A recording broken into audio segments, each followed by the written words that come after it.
In problem 1, we're going to be solving for side A.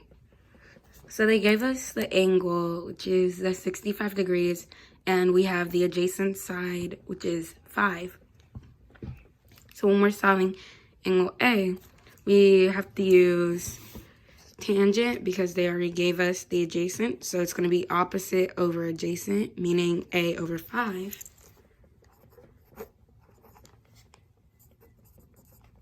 Of 65 degrees. Smushed together, but yeah.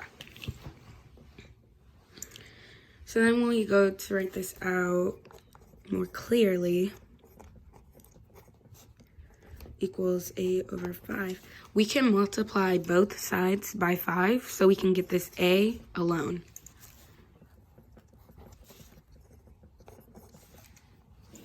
So then that becomes our new equation right here to get A. So then if you go on a calculator, I already calculated this ahead of time, but you want to do 5 into the calculator. You want to input 5 times tangent in parentheses the 65, because if you don't put in the parentheses, it messes it up. I don't know. So after you put in the parentheses, and you multiply all of this, you end up getting 10.722, but I'm rounding it to the nearest tenth. And you get 10.7 for side A, which is right here. And then for number 2, we're trying to find the angle, which is going to be, we're basically looking for angle B. And so like this problem, they give us the adjacent to this angle and the opposite to this angle. So we're going to use tangent, except this time instead of regular tangent, we have to use the opposite because we're not solving for a side. We have to do the opposite just so we can solve for this angle. So our equation looks like tangent of angle B equals AC over BC, but if we substitute that in for the numbers we have, we get 4 over 3. And then we want to get this angle B by itself so that it becomes B equals tangent of, make sure it's negative, like the -1, because again, looking for an angle, so we're multiplying it by the opposite of tangent. So then we get our equation to be negative B equals tangent 1 times 4 over 3. And again, I solved this ahead of time, so I don't have to do all the calculated work. So you get about 53.13 when you round to the nearest hundredth. And that's going to be the measure of angle B. This last problem is convert 150 degrees to radians. So instead of using tangent or SOHCAHTOA on this whole problem, you use more like the circles, which you would use if you memorize kind of like the formulas.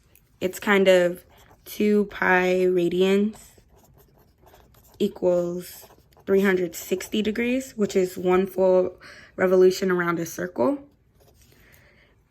And then if you simplify that, you get pi radians equals 180 degrees. I feel like this equation is more simple because it's already simplified. So when you go to put in your equation and solve it, you don't have to do all this multiplying then simplifying at the end. You just work with this one and then you keep going. So with this problem, since we already know it's 150 degrees and we're solving for radians, we have to put radians on top so that when you cross multiply, you're basically canceling out the degrees. And I find it easier to like write everything on, if you write everything like more together, but you kind of write it out in a fraction form. So instead of having it out in like this equation, it's more like pi over 180 radians over degrees.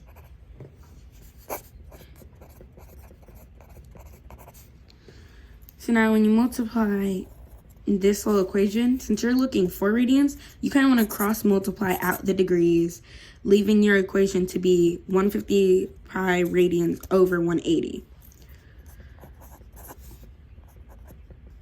Over 180 radians. And I can tell that these problems can simplify by when they just have the zeros at the end. So you could basically cancel out the zeros here, and then they're both divisible by 3. So you get your ending solution being 5 over 6 pi radians.